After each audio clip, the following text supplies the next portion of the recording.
AMCA fighter jet project से HAL बाहर क्यों हुआ ऐसा?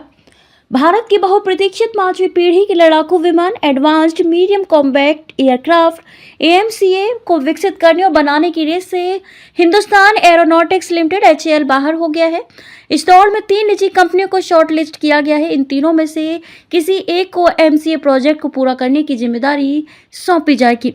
फाइनल नाम का ऐलान अगले 3 महीनों में ही कर दिया जाएगा। नए जेट में लेटेस्ट मिलिट्री टेक्नोलॉजी होंगी, जिसमें stealth features, artificial intelligence, AI configuration, लंबी दूरी तक टारगेट करने की क्षमता और बिना पायलट वाले सिस्टम के साथ मिलकर काम करने की क्षमता शामिल है। एक खबर के अनुसार 7 भारतीय कंपनियों की टेक्निकल बिड्स की जांच के बाद 3 कंपनियों Tata advanced systems limited, Larsen and Toubro और भारत फोर्ज को शॉर्टलिस्ट किया गया है, जबकि सरकारी company Hindustan aeronautics limited HAL जैसी बाकी कंपनियां इस दौड़ से बाहर हो गई हैं।